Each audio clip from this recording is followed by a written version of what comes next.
On m'a succinctement raconté ce que t'as pu dire. Bon, je vais pas revenir sur tous les sujets, mais j'espère que tu es capable de défendre tes positions quand même, Balzac.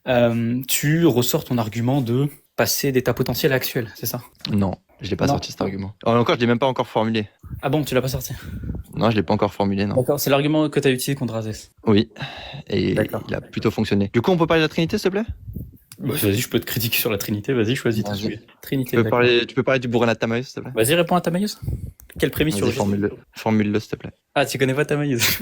Non, je connais pas, je suis un ignorant. Je suis un ignorant de mon ignorance. Ok, t'inquiète. On va t'apprendre Tamaïus. Est-ce que tu admets qu'il y a plusieurs êtres nécessaires en soi, oui ou non? Non. D'accord. Il y a qu'un seul être nécessaire en soi? Ouais. C'est le Père ou c'est le Fils? C'est les trois personnes de la Trinité qui individualisent l'essence divine. D'accord, les trois personnes sont distinctes? Ouais. D'accord, tu as dit qu'il y avait qu'une seule personne, tu viens de dire qu'il y a trois personnes distinctes qui sont nécessaires. Première contradiction. Une personne, c'est pas un être, BG. Une personne, c'est pas un être? C'est quoi un être? Un être, chez nous, la définition d'être, on va le caractériser comme l'ensemble des personnes de la Trinité, ainsi que l'essence divine. D'accord. Donc, Chez toi, un attribut, c'est un être chez toi? un attribut, c'est un étant, c'est un existant. D'accord? Ok. Tu as dit un être, c'est l'ensemble des personnes? C'est l'ensemble des personnes, ça va être finalement tout l'être divin. D'accord, je reformule. Est-ce que tu admets plusieurs existants nécessaires en soi? Existants. Absolument pas. Il y a un seul existant, il y a une seule réalité, il y a une seule entité en Dieu. D'accord, donc il n'y a pas plusieurs existants, il n'y a pas plusieurs hypostases. Non. Si, il y a D'accord. plusieurs hypostases, mais une hypostase n'est pas un existant. Une hypostase n'est pas un existant. Non. L'essence, Tu peux me donner, s'il te plaît, une définition thomiste d'une personne qui va te dire que finalement, Attends. une hypostase est un existant, s'il te plaît? Regarde. Tu as dit les hypostases n'existent pas. C'est ce que tu as dit. Ah si. Tu as dit. Il y a une seule existence. Mais tu viens de dire ce sont pas des existants. Il y a une seule existence, Coco. D'accord. pas C'est trois quand tu dis il y a existants, qu'une il y a seule une existence. Attends. Il y a une seule réalité, il y a une seule entité. Les trois personnes D'accord. individualisent l'essence divine. Il y a Tu peux qu'une seule continuer chose qui existe, Tu peux donc. continuer, s'il te plaît, tes prémices? D'accord. Il y a qu'une seule chose qui existe donc. Oui, il y a un seul être divin, oui. D'accord. Donc pourquoi tu dis il y a trois personnes dans ce cas-là? Ok, parce que les trois personnes individualisent l'essence divine. D'accord. Les trois personnes, ce sont pas trois existants distincts. C'est pas trois êtres. D'accord. C'est un seul existant. On est bien d'accord. Oui, il y a une seule réalité. Il y a une seule D'accord. entité en Dieu. La distinction entre les personnes, est-ce qu'elle existe extramentalement, oui ou non? Oui. Bah, tu viens de te contredire. Tu as dit il y a qu'un seul. Regarde, écoute bien. Mais qu'est-ce qu'il raconte? Écoute. Bon, attends, Écoute s'il bien. te plaît, on fait des distinctions comment? C'est quoi Attends. les distinctions qu'on fait? Je vais juste utiliser. C'est quoi les exactement distinctions qu'on fait? Doucement. Je vais juste c'est- réexpliquer exactement ce que tu as dit. Je te pose la question, il y a combien d'existants, Balzac? Balzac me répond, non sans toupet, il me dit, il n'y a qu'un seul existant. Il me dit ensuite, il y a trois hypostases. Un seul existant, trois hypostases. Ok, jusque-là on peut comprendre. Ensuite, je lui demande, est-ce que les hypostases sont distinctes extramentalement, c'est-à-dire dans la réalité? Il me dit oui. Donc il me dit qu'il n'y a qu'une seule chose qui existe, mais que par contre, il y a trois personnes distinctes qui existent dans la réalité. Tu te contredis? Bon, attends. Je te pose une question. On fait des distinctions comment, nous? C'est quoi les distinctions qu'on fait? 2 secondes. Ouais. C'est quoi les distinctions qu'on fait? Bah, vous faites des distinctions virtuelles. Entre les personnes de la Trinité, les distinctions sont virtuelles? Non, vous dites que... Alors, ce que vous dites sur les personnes de la Trinité, vous dites que les trois personnes de la Trinité partagent une identité matérielle, mais ne sont pas identiques d'un point de vue formel. Ok, donc du coup, les distinctions qu'on fait sont comment? C'est des revient. distinctions réelles ou c'est des distinctions virtuelles? Moi, je n'utilise pas votre terminologie, en fait. C'est à toi de me répondre. Non. Je te pose la question sur... Non. Allez, écoute, Balzac, Mais attends, mais s'il te plaît, là, je vais tomber des nues. Ne me dis pas que tu essaies de mettre une critique. Non, mais je vais tomber des nues. Ne me dis pas que tu essaies de mettre une critique sur la Trinité en me disant que les personnes de la Trinité sont distinctes de manière formelle, de manière virtuelle. Balzac, je suis pas en train de prétendre... Calme-toi, je suis pas en train de prétendre que, voilà, moi, je vais expliquer ta théologie. Et c'est pour ça que je te pose des questions. Mais à peine j'ai posé une question, tu t'es déjà contredit en 2 secondes. Absolument pas. Ok, on va reposer les questions dans ce cas-là, Balzac. Regarde, Balzac, les personnes de la Trinité sont distinctes comment? Balzac, je ne suis pas Thomas, c'est à toi de répondre. C'est toi le Thomas. Moi, je suis pas Thomas. Moi, je te pose des questions. Parfait. Vas-y, nickel. Vas-y, je vais te répondre. D'accord. Donc, je te pose la question. T'es en train de nous dire quoi? T'es en train de nous dire que toi qui veux émettre finalement des critiques sur la Trinité, toi finalement qui connais absolument notre théologie, j'ai jamais dit ça. Bah finalement, regarde, t'essaies d'émettre des critiques sur la Trinité avec le Bourrin Athanasius, avec finalement le LPT. Mais là, quand je te pose la question, qu'est-ce qui va distinguer les personnes de la Trinité? Tu vas me dire que c'est des distinctions qui sont virtuelles. C'est une blague. Mais de toute façon, vous n'avez pas d'échappatoire. Non mais attends, c'est une blague. Non mais c'est pas un échappatoire. Je peux parler. Je vais te répondre. Finalement, les distinctions qu'on fait, c'est des distinctions qui sont réelles. Je n'ai pas besoin. En fait, tu dois comprendre une chose. Je n'ai pas besoin que votre distinction soit virtuelle ou que votre distinction soit réelle. Ça ne change absolument rien puisque ça tombera quoi qu'il arrive. Si, parce que le Burhan al-Tamawi, c'est un trilemme, en fait. Hein. Donc, tu peux prendre n'importe quelle position que tu veux, tu tombes dans le trilemme. Donc, Oui, pour faire très simple, est-ce que, on va revenir au début, hein, parce que visiblement, ça c'est pas très clair. Bah attends, je te réponds, qu'est-ce qui va distinguer les personnes de la Trinité ? Est-ce que les personnes de la Trinité sont distinctes extramentalement ? Oui, ils sont distincts formellement. D'accord. Est-ce qu'il n'y a extramentalement qu'un être nécessaire en soi, qu'un existant nécessaire en soi ? Oui, car chaque hypostase individuelle est l'essence divine. D'accord. Et en ce sens, chacune des hypostases individuellement n'est pas un nécessaire en soi. Alors si, justement. Individuellement, prise en elle-même. Évidemment que les trois personnes de la Trinité sont nécessaires en soi. Évidemment. Mais donc chacune des personnes... Non, moi je te pose la question. Maintenant regarde. C'est pas ma question. Je vais juste te répondre. T'as pas répondu. Est-ce que chacune des hypostases est nécessaire en soi ? Est-ce que chacune... Je vais juste te répondre par rapport à la distinction finalement qu'on fait. En fait, à partir du moment... Oula, mais me coupe pas la parole s'il te plaît. À partir... Tu bugs. Il y a une distinction réelle. À partir du moment où est-ce qu'on veut... T'as dit quoi ? T'as bugué un petit peu. Vas-y, Je bug ? Tout à l'heure, mais là c'est bon. Ouais, c'est simple. Ok. À partir du moment où est-ce qu'en Dieu, il y a une action réelle, alors il y a une distinction réelle. Qu'est-ce qui va distinguer finalement les personnes de la Trinité ? Quelle catégorie ? Mais là tu me racontes ta vie là, c'est pas ma question. Ma question c'est est-ce que chacune des personnes, des hypothèses... Absolument pas, je raconte pas ma vie. Là tu me racontes ma vie, c'est pas la question. La question c'est est-ce que chacune des personnes... C'est pas grave. Est-ce que chacune je vais te répondre. Alors réponds mais à ma question, tu vois, réponds pas à la question du boulanger. Attends, mais si je suis en décalé, ça va être problématique. Tu m'entends ou pas ? Je crois que t'es en décalé, Balzac. Attends. Du coup, je vais répondre à ta question. J'avais entendu, c'est parfait, j'ai réglé ma connexion. Alors, chaque hypostase sont nécessaires au sein de l'être divin. Sinon, Dieu ne serait pas ce qu'il est. Chaque hypostase n'aurait aucune raison d'être au sein de l'être divin, par exemple. Chaque personnalité de la Trinité est basée sur ce qui les oppose. Par exemple, si le père n'avait pas le fils, il perdrait sa raison d'être. Donc, il perdrait sa paternité. Je répète la question. La question, c'est est-ce que c'est l'ensemble qui est nécessaire en soi ou est-ce que c'est chacun des éléments de l'ensemble, c'est-à-dire les hypostases qui sont nécessaires en soi, ou est-ce que c'est les deux ? Chaque hypostase sont nécessaires au sein de l'être divin. Non, est-ce qu'elles sont... C'est pas ma question. Chaque hypostase est nécessaire, oui. Balzac. Ma question, c'est pas est-ce qu'elles sont nécessaires. Chaque hypostase est nécessaire. Ma question, c'est est-ce qu'elles sont nécessaires. Oui, moi je te réponds que chaque hypostase est nécessaire. En soi, oui. On est d'accord. Très bien, d'accord. Bon, tu contredis GZN, mais c'est pas grave. On va venir sur ça maintenant. C'est très bien. En soi. En soi, j'entends par là que la conceptualisation de la quiddité, donc la quiddité même, donc le terme quiddité c'est familier, avec je ne veux pas le définir, la quiddité même de ces hypostases, si je prends le Fils, uniquement le Fils, son existence découle de lui-même directement. Ah bah bien sûr, les trois hypostases sont assez. D'accord. Donc les trois hypostases, assez c'est pas forcément nécessaire en soi, mais c'est une implication. Mais les trois... quand tu entends nécessaire en soi, tu me dis qu'il subsiste par soi-même. Je te réponds que oui. J'entends par là. Oui. Si tu veux, là on est d'accord sur la définition de toute façon. Donc chacune des hypostases est nécessaire en soi, on est d'accord.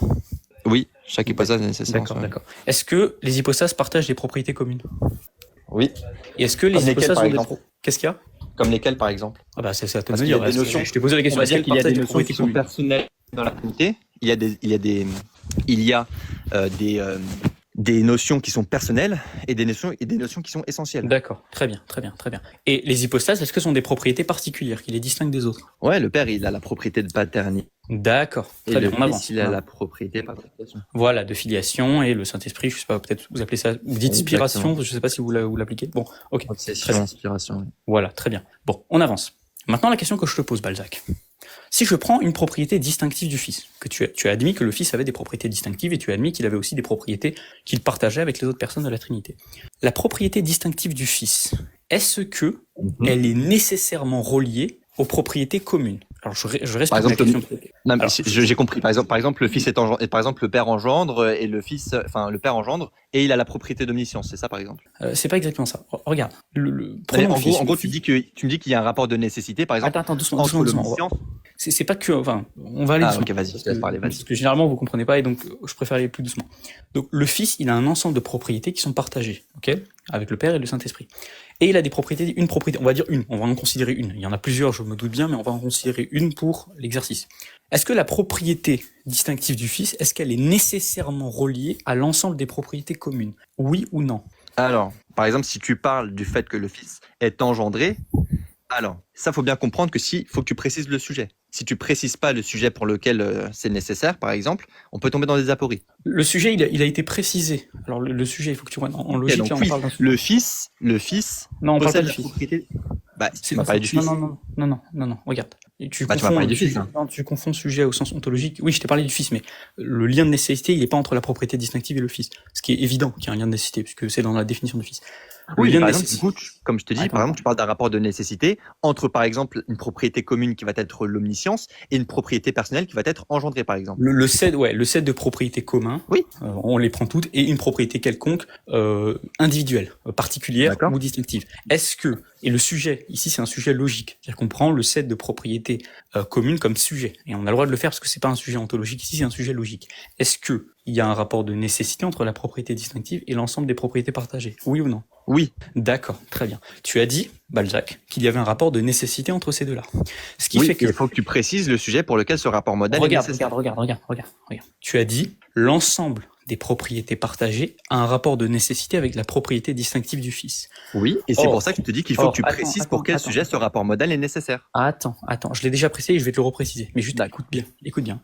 Or, le père a aussi l'ensemble des propriétés communes. Et tu as toi-même prétendu que l'ensemble des propriétés communes était nécessairement relié avec la propriété distinctive du fils. Ce qui implique donc que le père est aussi la propriété distinctive du fils. Or, si le père a toutes les propriétés distinctives du fils, alors dans ce cas-là, il ne se distingue plus du fils. Maintenant, tu m'as posé une question. Attends, tu m'as posé une question quand même à ce que tu as dit. J'aimerais quand même que tu répondes à ce que tu as dit. Tu m'as posé une question au sein. Non mais attends, j'aimerais répondre quand même à ce que tu as dit. Tu as demandé. Non mais je vais répondre, Balzac, sinon tu vas dire que mon argument est incomplet à tort.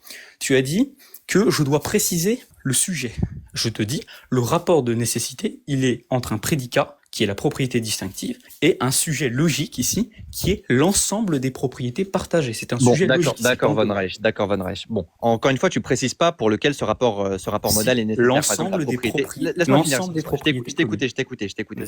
Regarde, par exemple, encore une fois, il faut bien que tu comprennes que tant que tu me dis pas pour quel sujet ce rapport modal est nécessaire, par exemple. Je te l'ai dit. Je viens de te le dire. Laisse-moi finir. Par exemple, la notion personnelle, on va tomber dans des apories. Maintenant, je vais te poser une question. C'est quoi le rapport modal entre la propriété d'être doté de raison et l'omniscience? D'accord. Bon, je réitère mon point. Je vais répondre à ta question. Je réitère mon point avant de répondre à ta question. Rappelle-toi. C'est quoi? Tu fais la distinction entre un sujet logique et un sujet métaphysique? Réponds-moi, s'il te plaît. Je vais répondre à ta question. Moi, je t'ai répondu à ta question. Oui, mais tu peux pas. J'aimerais que tu répondes quel est le rapport modal entre la propriété d'être doté de raison et l'omniscience. Balzac. Le sujet que j'ai considéré pour faire l'argument de Tamayo, c'est un sujet logique et c'est l'ensemble des propriétés partagées. Tu m'as pas répondu à ma question quand je t'ai posé la question, est-ce que le rapport entre les propriétés distinctives et l'ensemble des propriétés partagées était nécessaire? Si tu dis nécessaire, il n'y a pas de distinction. Maintenant, pour répondre à ta question, tu m'as parlé du rapport entre l'omniscience ici et la raison. Bon, déjà, nous, on prédit pas la raison à Dieu. Je sais pas si c'est au courant, mais nous, on dit pas ça. La raison, c'est une capacité à faire des inférences. C'est un mode de raisonnement spécifiquement humain. Dieu n'a pas de raison dans le sens où il ne fait pas d'inférence, il ne procède pas par déduction. Donc il n'y a pas de rapport de nécessité entre l'omniscience et la raison ici. Donc maintenant, je te parle de la propriété d'être doté de raison pour un homme, par exemple. Et l'omniscience pour un homme? Je viens de te répondre, il n'y a pas de rapport de nécessité, c'est accidentel l'un pour l'autre. Ok, parfait. Donc, et si tu me dis, tu peux répondre à ma question. Parfait. Je vais te répondre. Et là, justement, tu verras. Ça veut dire que tu me dis quoi? C'est-à-dire que si c'est possible, ça veut dire que toutes les personnes dotées de raison peuvent potentiellement être omniscients. Donc, ça inclut aussi Dieu. Non. Donc, faut toujours... Alors, laisse-moi finir. Vas-y. Si tu m'avais dit, par exemple, que c'était nécessaire. Dans ces cas-là, toutes les personnes dotées de raison sont omniscients. En revanche, là, tu m'as dit quoi? Tu m'as dit que c'était quelque chose de possible. Ça veut dire que toutes les personnes dotées de raison peuvent potentiellement être omniscients. Donc, ça inclut aussi Dieu dans le sujet. Et c'est pour ça qu'il faut toujours spécifier le sujet.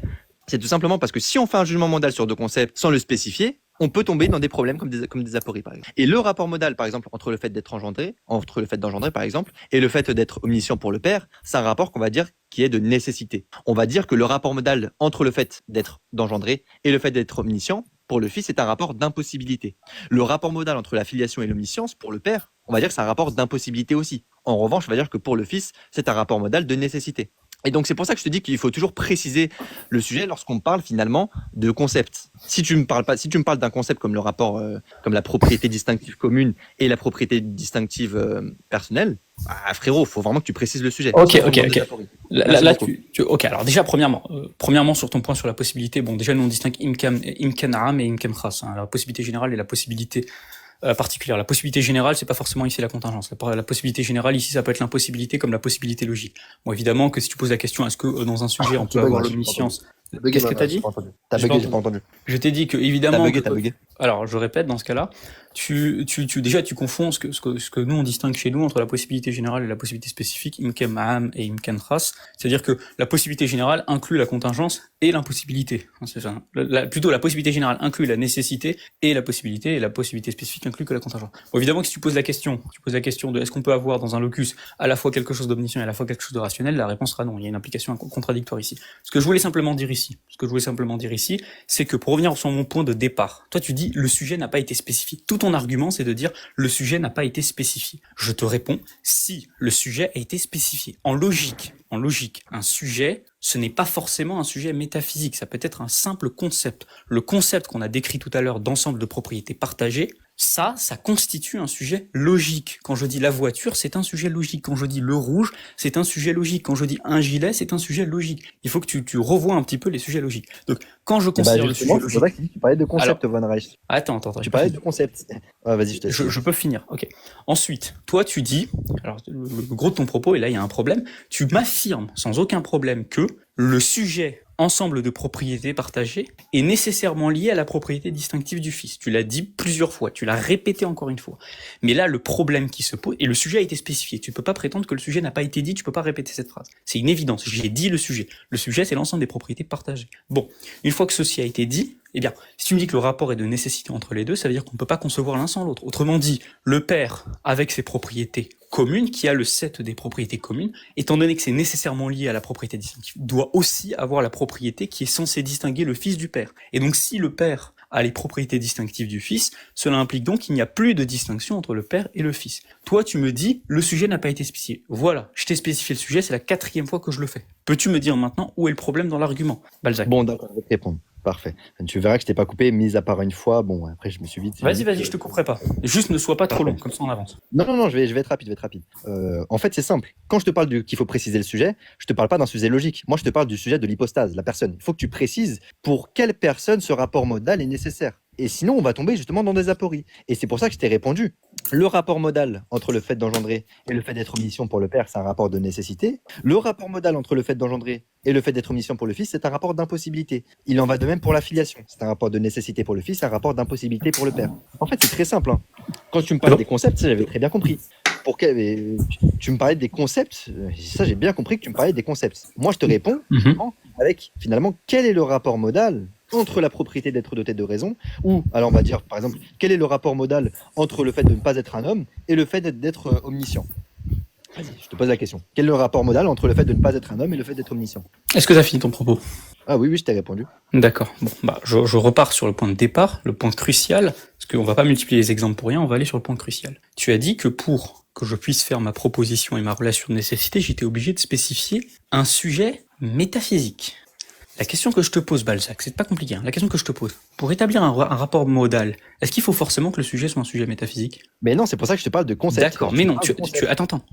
Tu as dit mais non. C'est-à-dire que, pour toi, ce n'est pas nécessaire que ça soit un sujet métaphysique. Donc, quand je te dis que je prends comme sujet l'ensemble des propriétés communes, tu ne peux pas objecter, oui, ce n'est pas un sujet métaphysique. Parce que tu viens de dire à l'instant même, et tout le monde l'a entendu, mais non, il n'y a pas besoin que ça soit un sujet métaphysique. Donc, le sujet que je pose, c'est l'ensemble des propriétés communes, et je te repose la question, Balzac, et je pense que tu le sais, mais en logique modale, on s'en tape que le sujet, il soit métaphysique ou pas, hein. C'est juste un sujet logique, on s'en fout complètement. C'est pas ça dont je te parle. Donc, en fait, non, mais c'est exactement ça, parce que mon point, c'est ça. Tu me fais ton syllogisme sur le fait qu'il y a un rapport, par exemple. La question, attends, tu t'as dit que tu me couperais pas. Bon. La question que je te pose simplement, Balzac, maintenant, c'est le rapport entre ce sujet logique, ensemble de propriétés communes, et la propriété distinctive, est-ce qu'il est nécessaire? Et je rappelle, Balzac, tu ne peux pas dire non, mais je peux pas me questionner sur ça, parce que ça doit être un sujet métaphysique. C'est pas une condition, ni en logique, ni dans aucune science. Ça, c'est toi qui le postules comme axiome. On peut très bien partir de relations logiques entre des concepts quelconques. Bon, d'accord. Bon, encore une fois, tu me faisais ton petit syllogisme par rapport au fait qu'il y a un rapport de nécessité finalement entre les propriétés communes et les propriétés distinctives personnelles. Donc, ils sont inséparables, on est d'accord sur ça. Ta prémisse numéro 2, par exemple, c'était lorsqu'on prédit qu'une propriété commune à un sujet, il y a nécessairement donc la propriété, par exemple, une notion personnelle. Tout à fait. Qui va, par exemple, le fait d'engendrer. Donc, tu pars de la prémisse que le Fils a l'omniscience, donc ta conclusion, c'est que le Fils engendre. Mais moi, je te pose justement la question, finalement, pour quel sujet ce rapport modal est nécessaire? Et toi, tu m'as répondu, c'est des concepts dont tu me parles. Le sujet logique, ouais. Le sujet logique. Okay, mais moi, je te réponds dans ces cas-là, quel est le rapport modal entre le fait de ne pas être un homme et l'omniscience. D'accord. J'attends une réponse. C'est vite.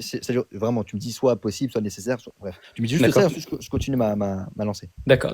Alors, parce que simplement, là, tu m'as posé une question.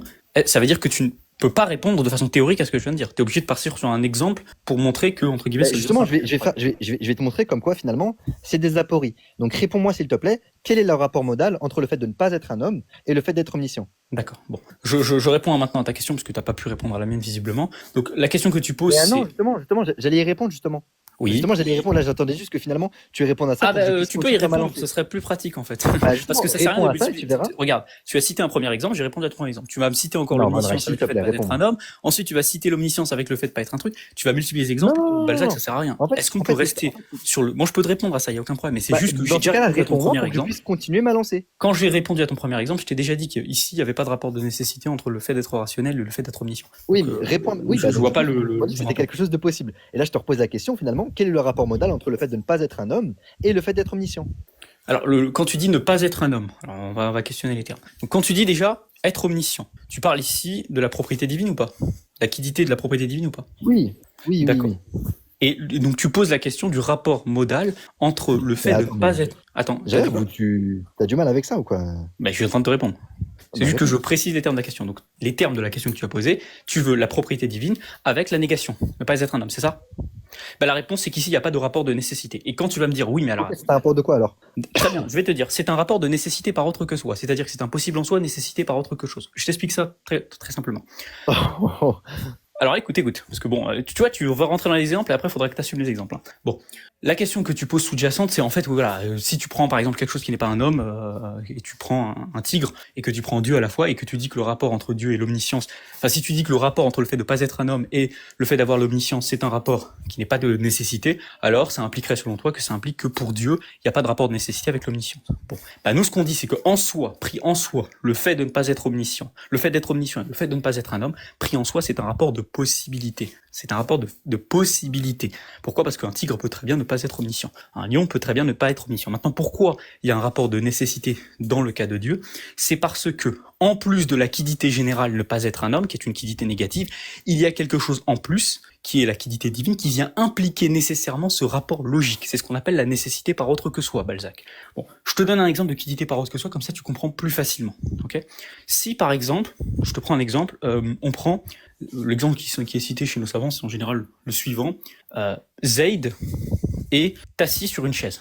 Alors t'es d'accord, Balzac, que tu vas me dire, ça c'est parfaitement possible, c'est une possibilité logique, ni plus ni moins, tu vois. Ça, c'est une possibilité en soi. Zayd est assis sur une chaise, possibilité en soi, on est bien d'accord. Maintenant, on peut très bien avoir le fait que Zayd est assis. Donc Zayd est assis sur une chaise, et en plus, une autre proposition qui est Dieu sait que Zayd est assis sur la chaise. Et dans ce cas-là, la proposition Zayd est assis sur une chaise n'est pas nécessaire en soi, mais elle est possible en soi, nécessitée par autre chose. Nécessitée en l'occurrence par, la volonté, la puissance et l'omniscience divine. Ce qui fait que donc, on peut poser des rapports de possibilité entre deux choses, c'est-à-dire que je peux très bien dire que entre l'omniscience et le fait de ne pas être un homme, il y a un rapport de possibilité en soi. Par contre, en considérant autre chose, en plus, je peux transformer ce rapport en rapport de nécessité par autre que soi. Okay? Donc on peut très bien dire le tigre n'est pas nécessairement omniscient, et on peut très bien dire Dieu est nécessairement omniscient. Donc voici la réponse. Maintenant je repose ma question, j'ai répondu à ta question, tu as entendu Balzac. Je voulais pas y répondre initialement parce que tu as bien vu qu'on perdait du temps. Et toi tu vas faire ça, tu vas poser des exemples et on va perdre du temps. Non, là, pas du tout. Je suis pas Balzac. Simplement. Tu as dit que c'est nécessaire. Tu as dit que c'est nécessaire. Simplement, Balzac. Voilà, moi je suis pas là pour donner. T'es tombé dans ton propre piège. C'est-à-dire que tu avant de parler de piège, commence à sortir. Non mais Von Reich, c'est toi qui as essayé de mettre un piège en précisant. Est-ce que je peux terminer mon temps de parole? Est-ce que je peux terminer mon temps de parole? Merci. Ah vas-y, finis. Tu m'as dit que toi tu voulais pas que ce soit trop long, mais quand c'est moi. Oui, non mais parce que en fait toi tu balances des exemples pour pas répondre sur ta Trinité. Donc maintenant je reviens sur ta Trinité s'il te plaît et je veux que tu répondes et arrête de me balancer des exemples parce que moi je peux répondre à tous tes exemples jusqu'à demain matin, il y a aucun problème. Simplement, on va pas perdre plus de temps que ça. Donc je repose la question maintenant Balzac. Maintenant que tu as compris l'exemple, je t'ai expliqué, je t'ai montré qu'il n'y a pas de contradiction, blablabla, tu as tout compris maintenant. On revient sur le point central Balzac. Peux-tu me dire s'il te plaît Balzac, Est-ce qu'il y a un rapport de nécessité entre la propriété distinctive et l'ensemble des propriétés communes? Et si tu me dis oui, comme tu me l'as dit tout à l'heure, explique-moi comment ça n'implique pas que le père et le fils ne sont pas distincts. Bon, d'accord.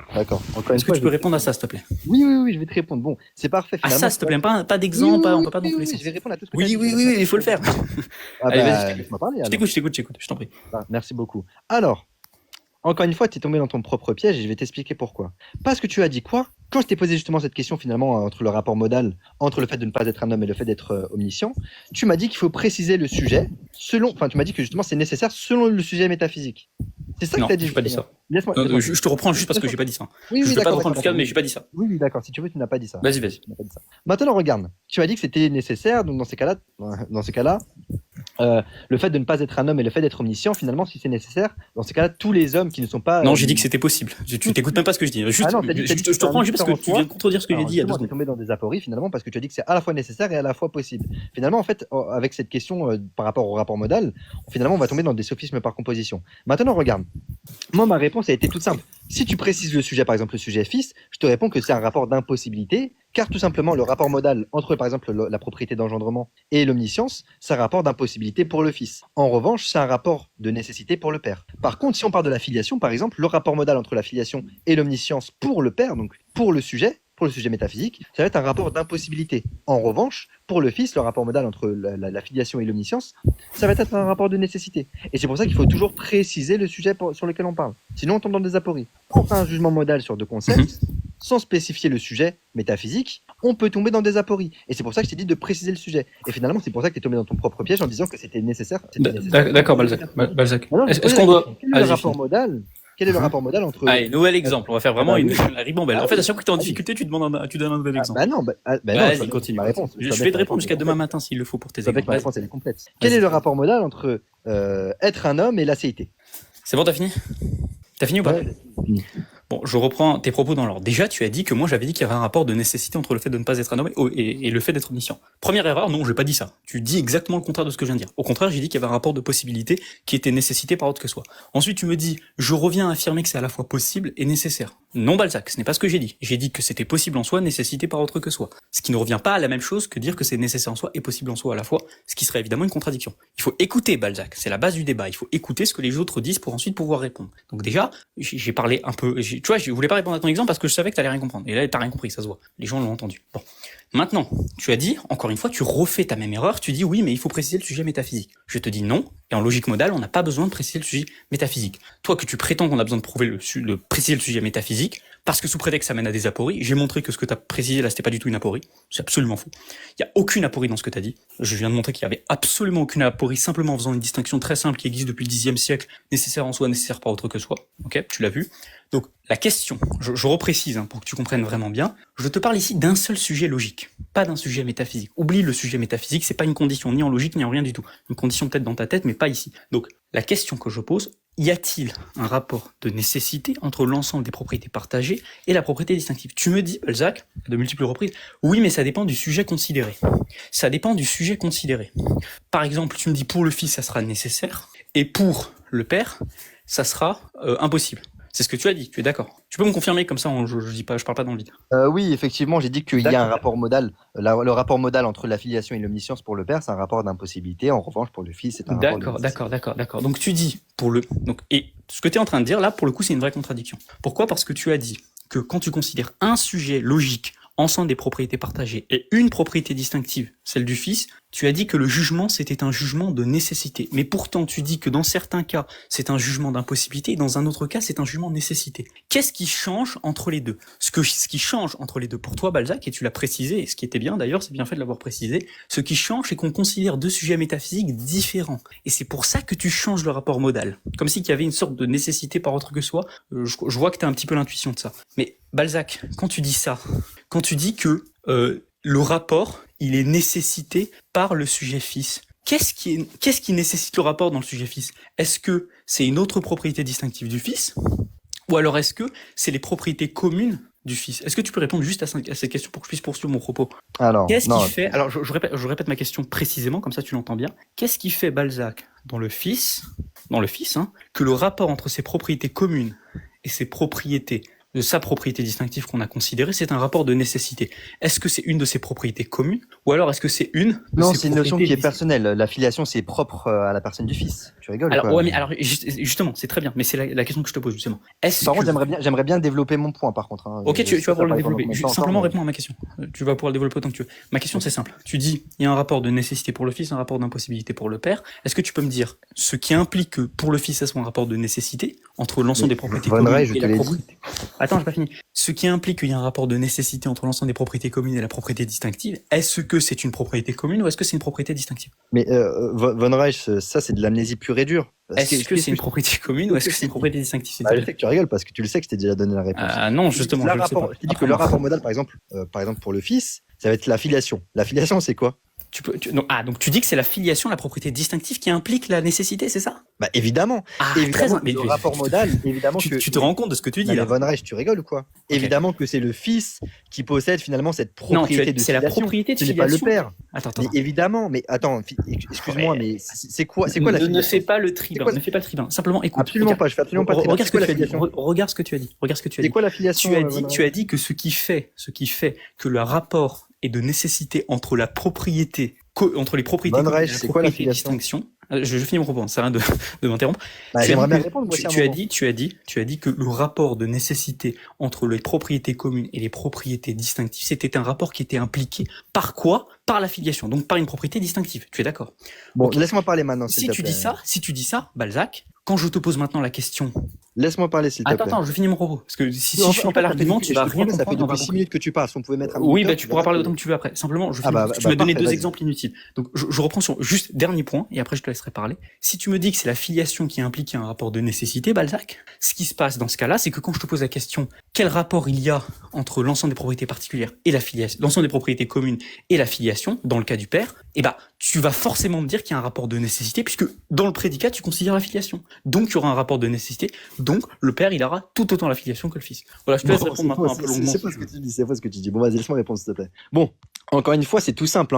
Je t'ai dit quoi? Je t'ai dit que quand on précise pas le sujet métaphysique, on va tomber dans des apories. Et c'est pour ça que je te le répète encore une fois, c'est ma terminologie à moi. Quand tu me parles de la filiation, que tu me parles de la paternité, donc de la propriété d'engendrer par exemple, il faut absolument que tu précises pour lequel ce sujet, pour lequel cette nécessité est propre à un sujet. Pour te donner un exemple, ça va être nécessaire pour le père d'engendrer.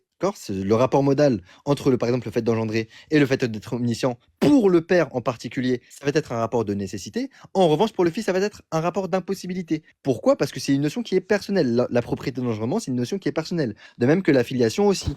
La filiation, ça va être quoi? Ça va tout simplement être le fait qui va être engendré par le père. La paternité, ça va être la raison d'être du père. Ça va être le fait qu'il soit père, tout simplement, par l'engendrement. Maintenant, moi, je te réponds quoi? Parce que je m'as dit que je pouvais répondre tant que je voulais. C'est parfait. Nous, on va te dire que chaque hypostase sont nécessaires au sein de l'être divin, sinon Dieu ne serait pas ce qu'il est. Et chaque hypostase n'aurait aucune raison d'être au sein de l'être divin. Car leur personnalité, elle est basée sur ce qui les oppose. Si le père n'avait pas le fils, alors il n'aurait pas été père, comme je te l'ai dit tout à l'heure. Car il perdrait sa raison d'être. Il perdrait son identité. En revanche, le fils là, s'il n'y a pas de père, il n'y a pas de fils. S'il n'y a pas de père, il n'y a pas de fils. Et c'est pourquoi, nous, on te dit qu'il n'y a pas de séparation métaphysique entre les 3 personnes de la Trinité. Les 3, ils restent immanents dans l'être. Et donc, c'est ça qu'on va dire qui individualise l'essence divine, finalement. Ça va être les 3 personnes. Donc, toutes les personnes de la Trinité ont tous les attributs divins, donc omniscience, omnipotence, omniprésence. En revanche, il y a des propriétés qui sont relatives aux hypostases, comme par exemple le fait d'engendrer, le fait d'être engendré. Et il y a une distinction réelle dans un agent. Il y a une distinction réelle car au sein d'un agent, il y a une action. Par exemple, l'action d'engendrer et l'action d'être engendré, par exemple. Ça, c'est une distinction réelle. Il y a une distinction réelle au sein même d'un agent lorsqu'il y a une action. Et de plus, pour te répondre, un ensemble d'entités par leurs propriétés propres peuvent former un tout qui est nécessaire pour la concrétisation d'une chose. Par exemple, l'union de l'âme qui confère la raison et le corps animal qui sont nécessaires pour la réalisation d'une nature humaine. Je développe encore une minute. Vas-y, prends ton temps. Donc, il n'est pas nécessaire que les hypostases partagent les mêmes propriétés hypostatiques, mais il doit exister un sujet qui a A, un sujet qui a B et un sujet qui a C, subsistant dans l'être divin. Et c'est ça finalement qui fait son être. C'est qu'il y ait 3 individualisations de l'essence divine. Et finalement, avec le principe de raison suffisante, chaque hypostase est nécessaire au sein de la création, car ils ont toutes les caractéristiques nécessaires pour être considérés comme cause première. Car on va croire en l'unité d'opération. Bon, maintenant regarde. Ah, vas-y, fini. Ouais, je finis juste en disant ça. Pour te répondre encore une fois, effectivement, il y a un rapport modal. Encore une fois, 3 fois. Vas-y. Bah non, je te dis juste qu'il y a un rapport modal finalement entre ouais, excuse-moi, j'ai bégayé. Donc pour te faire simple, il y a un rapport modal, donc la propriété d'engendrer par exemple, et le fait d'être omniscient pour le père, c'est un rapport de nécessité. Et le rapport modal entre le fait d'engendrer pour le fils, c'est un rapport de pour le père, pour le fils, j'ai compris, Balzac, t'inquiète pas. Honnêtement, t'avais pas besoin de ça. Tu sais, sous-estime pas, je vous comprends ce que vous dites. Je suis pas en train de faire exprès d'occulter ce que tu dis. D'ailleurs, c'est pour ça que je vais rebondir tout de suite sur ce que tu as dit, si tu as eu le temps de terminer. En fait, regarde, moi maintenant, on va aller plus didactiquement que ça pour que tu puisses vraiment comprendre. Si je prends uniquement, par exemple, une propriété comme la filiation. Ok, on va prendre une propriété concrète, comme ça tu vas être d'accord. Je prends uniquement une propriété comme la filiation et je prends le set de propriétés communes qu'on a définies ensemble. Si je prends uniquement ça, je considère rien d'autre. Uniquement le concept de propriété commune et uniquement le prédicat de filiation. Est-ce qu'il y a un rapport modal de nécessité? Si je prends uniquement ça, indépendamment du sujet métaphysique dans lequel ça s'inscrit. En soi, ce serait un jugement en soi, on dirait. Si je prends uniquement ça. C'est pour ça que je dis que c'est nécessaire de préciser le sujet, parce que non. D'accord, ça veut dire, Balzac, qu'on ne peut pas faire de jugement sans considérer un sujet métaphysique? J'ai pas compris, excuse-moi. Tu as dit que... Non, attends. Mais en fait, là, par rapport à la Trinité, puisqu'on parle de concept, il faut vraiment. Attends. Tu as dit qu'on doit considérer le sujet métaphysique. Ça veut dire que pour toi, il ne peut pas y avoir de rapport modal s'il n'y a pas de sujet métaphysique, n'est-ce pas? Ben si, justement. Alors, c'est pour ça que je dis qu'il faut préciser. Alors, si tu me dis si, Balzac, peux-tu répondre dans ce cas-là à ma question? Si je prends uniquement l'ensemble des propriétés communes et la propriété filiation indépendamment d'un sujet métaphysique, et tu as toi-même concédé il y a 2 secondes, laisse-moi finir, tu as toi-même concédé il y a 2 secondes qu'on peut considérer ce jugement modal sans l'inclure dans un sujet métaphysique. Excuse-moi, j'ai fait un lapsus alors t'as fait un lapsus, donc tu dis non. D'accord. Je te précise qu'il faut bien préciser pour quel sujet métaphysique ce rapport modal est nécessaire. Donc Balzac, pour toi, on ne peut pas faire de jugement concept. Tu me parles de concept, c'est très bien, j'entends. J'ai compris Balzac. Attends, juste c'est mon temps parfait. J'ai compris ce que tu dis.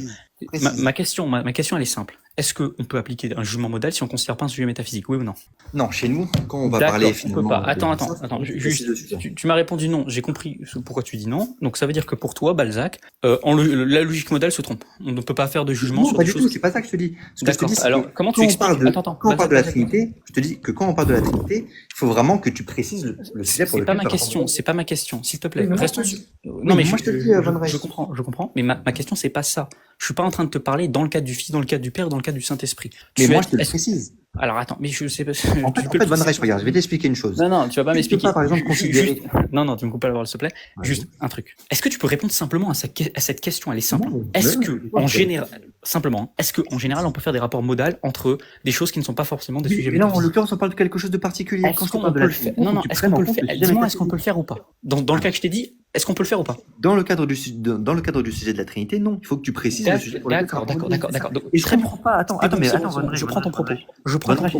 Excuse-moi, Van Reich, mais pourquoi tu précises pas le sujet pour lequel ce rapport modal est nécessaire? Parce que ce n'est pas nécessaire. Et moi, je dis que c'est nécessaire, parce que sinon, justement, on tombe dans des apories. Non, on tombe pas dans des apories. Et juste, arrête de me couper 2 secondes, s'il te plaît.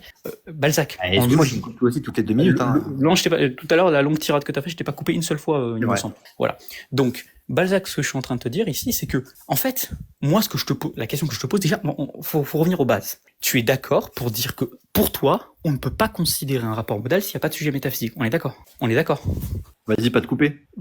Tu peux répondre à mes questions, simplement réponds. Oui, je te réponds que dans le cadre de la Trinité, il faut que tu précises oui. Donc on peut pas, n'est-ce pas? Je te parle que dans le sujet, non, c'est pas ça que je te dis. Je dis que dans le cadre de la Trinité, il faut le préciser, sinon on tombe dans des apories. C'est pour ça tout à l'heure que je t'ai posé la question. D'accord. La propriété, finalement. Donc on peut pas dans le cadre de la Trinité, j'ai compris. On peut pas dans le cadre. Attends. Mais tu peux répondre simplement. Je vais vraiment te montrer pourquoi c'est nécessaire. Non, je peux finir mon propos simplement. Bah vas-y. Tu as répondu à ma question. J'estime que tu as répondu à ma question. Tu me dis que dans le cadre de la Trinité, on peut pas. Ça veut dire que tu me dis on ne peut pas faire de jugement modal si il n'y a pas de sujet métaphysique. Si tu dis ça, Balzac, ça veut dire que pour toi, cette proposition, il n'y a pas de jugement modal, ça veut dire qu'elle n'est pas nécessaire, ça veut dire qu'elle n'est pas possible, ça veut dire qu'elle n'est pas impossible. Parce que si tu dis qu'il n'y a pas de jugement modal, c'est ça l'implication. La proposition est ni nécessaire, ni impossible, ni possible. Mais c'est quoi le problème avec ça, Balzac? C'est très simple, Balzac. Ce qui est très simple, c'est qu'en fait, si tu dis qu'une proposition, elle est ni nécessaire, ni possible, ni impossible, tu renies le tiers exclu. C'est-à-dire que tu es en train de faire une contradiction. Non, je vais pas terminer. Tu es en train de faire une contradiction. Qu'est-ce qu'il y a? C'est assez long et t'as toujours pas répondu à mon exemple. Oui, mais j'étais sur mon point. Donc, quel est le rapport modal Quel est le rapport modal entre le fait d'être un homme et le fait d'être assez? Cher Adam, s'il te plaît, est-ce que tu peux descendre d'Arimi, s'il te plaît, parce qu'ils essaient de faire les modérateurs, mais bon, ils sont pas très objectifs. Donc je continue mon propos simplement. Donc ça veut dire que tu es dans une aporie totale avec ta trinité, Balzac. Première aporie, c'est que si tu dis que je peux faire un rapport de nécessité, il y a plus de distinction et toi-même tu l'as dit. C'est quoi une aporie, Von Reich? Oui, je sais c'est quoi une aporie. Maintenant, arrête de me couper toutes les 2 secondes. C'est quoi une aporie, Von Reich? Juste, arrête de me couper toutes les 2 secondes. Bon, maintenant, je poursuis mon propos. Une aporie, c'est un moment dans la discussion où il y a une contradiction et on peut plus revenir en arrière. Non, c'est une difficulté logique insoluble. C'est quoi une difficulté logique insoluble? C'est pas une contradiction en tout cas. Ah, d'accord. C'est quoi une difficulté logique insoluble? C'est une démarche qui consiste à faire énoncer les attentes de la personne et de restituer les conséquences. C'est ça une aporie. Qu'est-ce que tu racontes? Restituer les conséquences de quoi? Mais c'est ça une aporie. Donc une aporie, c'est restituer les conséquences de quoi? Par exemple, pour te donner un exemple, par exemple de cette position morale, par exemple. Vas-y, donne l'exemple juste pour voir. C'est bon frère, je vais pas donner 10 000 exemples. Voilà, merci. Donc tu peux pas définir aporie, donc pose pas la question. Je viens de te le définir, mais je rigole quoi. Tu as dit c'est une difficulté logique insoluble. Oui, d'accord, si tu veux. Bon, vas-y, on va pas rentrer dans les détails. Bon, d'accord, maintenant, quel est le rapport modal entre le fait de ne pas être un homme? Bon, je finis simplement mon propos et je réponds. Et le fait d'être assez, s'il te plaît. Attends, je finis mon propos.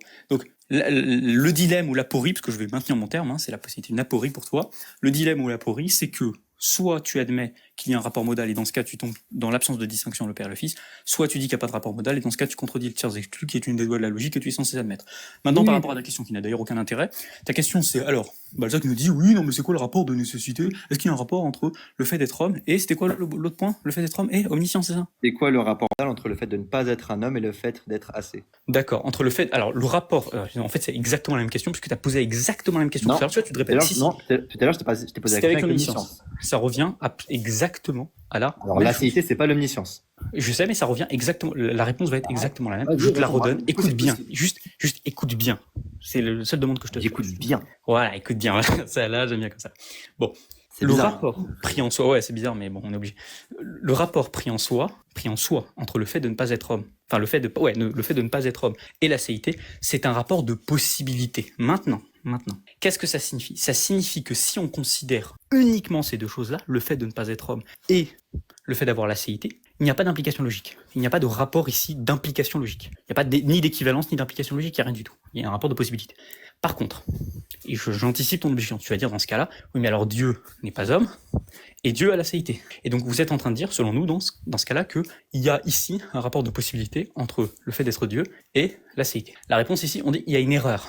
Pourquoi il y a une erreur? Parce qu'ici, il y a nécessité par autre que soi. Qu'est-ce que ça veut dire? Ça veut dire que si initialement, entre le fait de ne pas être homme et l'acéité, il y a un rapport de possibilité, si initialement c'est vrai, il y a un rapport de possibilité, quand on considère d'autres choses en plus, ce qui est le cas quand on considère la quiddité divine par exemple, alors ce rapport, il est impliqué nécessairement par autre que lui-même. C'est-à-dire qu'entre guillemets, le sujet et le prédicat ne suffisent pas à impliquer un rapport de nécessité, il faut considérer autre chose pour considérer un rapport de nécessité. Mais ça ne veut pas dire qu'on ne considère rien. Ça ne veut pas dire qu'avant d'avoir considéré autre chose, et toi dans ton exemple ça va être le sujet, il n'y a pas de rapport modal. Il y a un rapport de modal de possibilité, mais quand on considère autre chose, il y a un rapport de nécessité. Donc il y a toujours un jugement modal, quelles qu'en soient les circonstances. Voilà, donc par contre ne me demande pas un quatrième exemple, parce que je veux pas... je vais te répondre. Attends, mais tu m'as dit que tu voulais répondre à tous mes exemples. Bon, parfait, je vais te répondre. Oui, mais je peux te répondre, mais que ça soit pertinent, Balzac. On va pas... Donc, le rapport modal pris en soi, c'est un rapport de possibilité. Ça signifie donc que tout simplement, que les gens qui ne sont pas des hommes ont la possibilité d'être assez. Donc, et effectivement, t'as admis mon point. Parce que...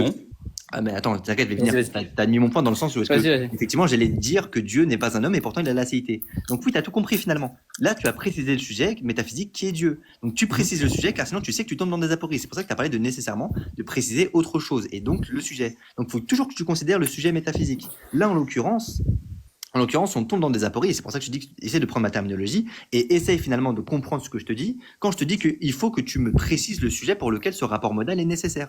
Et c'est pour ça que je te réponds qu'il y a un rapport de nécessité entre la propriété d'engendrer et le fait d'être omniscient. Pour le père, c'est un rapport de nécessité. En revanche, pour le fils, c'est un rapport d'impossibilité. Et en soi, c'est un rapport de quoi? Comment ça, en soi? En soi, c'est-à-dire si je prends pas le sujet métaphysique. Seul le père. Et moi, je te réponds que non, si je prends juste les propriétés communes et la propriété distinctive. Et c'est pour ça que je dis qu'il faut... Mais Von Reich, tu rigoles. Un rapport de quoi, du coup? Tu peux répondre? Von Reich, c'est pour ça que je te dis qu'il faut que tu précises le sujet. Et si je précise pas le sujet, je peux pas faire du jugement modal? On tombe dans des apories. Est-ce qu'on peut faire le jugement modal? C'est pas ma question. Est-ce qu'on peut faire le jugement modal? L'exemple, Von Reich. Est-ce qu'on peut faire un jugement modal, s'il te plaît? Mais on va tomber dans des apories. Est-ce qu'on peut faire un jugement modal? C'est pas ma question, je m'en fous que tu tombes dans des apories. Est-ce que tu peux faire non, un jugement absolument modal? pas. Justement, D'accord, si on tombe justement dans des difficultés logiques insolubles, il faut absolument préciser le sujet. Et c'est toi-même qui l'as fait. Toi-même, tu as précisé le sujet pour lequel cela était nécessaire. Non, c'est parce que... Non, écoute bien. Yvonne Reich, tu as précisé le sujet pour lequel c'était nécessaire. Moi, j'ai dit qu'en soi, c'était possible. Attends, moi, j'ai dit qu'en soi, c'était possible. Ce qui est très intéressant, c'est que tu as dit quoi? Tu as dit que en soi, c'était possible et c'était nécessaire par autre que soit. Toi, tu me dis en soi, il n'y a pas de jugement modal et c'est nécessaire. Quand je t'ai posé la question par rapport à l'omniscience et le fait d'être un homme, par exemple, je t'ai posé la question, quel est le rapport, par exemple, entre la propriété d'être un homme et la propriété d'être omniscient, par exemple? Là, c'est un rapport d'impossibilité, là, pour le coup. Non, excuse-moi, le rapport modal entre la propriété... Ne pas être un homme et assez. Possibilité en soi nécessaire par autre que soi. Non, c'est pas ça que je voulais dire. Ok. Tu vas te répéter. Quel est le rapport... Quand je t'ai posé la question, justement, quel est le rapport modal entre la propriété d'être doté de raison et l'omniscience? Et tu as dit quoi? Tu as dit que c'était un rapport de possibilité. Donc, dans ces cas-là... Possibilité en soi nécessaire par autre que soi. Oui, donc tu es en train de dire quoi? Tu es en train de dire que finalement, toutes les personnes dotées de raison peuvent potentiellement être omniscients. Donc, non, c'est pas ça. Non, c'est faux. Si, et c'est pour ça que l'omniscience pour Dieu, je reprends ton autre exemple. Elle est nécessaire. Je reprends ton autre exemple. Il faut absolument que tu précises pour lequel ce sujet... C'est pas possible. Regarde. Arrête de me couper, s'il te plaît, Von Reich. Et en plus, tu me poses des questions. Je vais aller me commander à manger, je vais aller chercher à manger. Ouais, vas-y. Bah non, mais du coup, vas-y, finis ton point et je finis le mien et après... Bon, d'accord. Alors, mon point, il n'est pas très compliqué, Balzac. C'est que quand tu considères la chose en soi, évidemment, c'est possible. Quand tu considères autre chose, c'est nécessaire. Quand on prend, par exemple, le fait de ne pas être un être humain et l'omniscience, est-ce qu'il y a un rapport de nécessité pris en soi? Non, il y a un rapport de possibilité. Toi, ensuite, tu conclus, c'était l'acéité, plutôt. Toi, tu conclus ensuite que ça veut dire que des tigres, par exemple, ont la possibilité d'être omniscients. Non. Pourquoi? Parce qu'ici, il y a ce qu'on appelle de l'impossibilité par autre que soi. Tu peux avoir de la possibilité en soi, impossible par autre que soi. Et tu peux avoir la nécessité, la possibilité en soi, nécessaire par autre que soi. Autrement dit, quand je prends le cas du rapport entre le fait de ne pas être humain et, par exemple, l'acéité, en soi, c'est possible. Si je considère autre chose, comme la quiddité divine, ça devient nécessaire. Si je considère autre chose, comme le tigre ou un corps, ça devient impossible. La différence entre toi et moi, comment tu t'appelles? Balzac, la différence, c'est que moi, en soi, c'est-à-dire que quand je considère autre chose, je mets un jugement modal.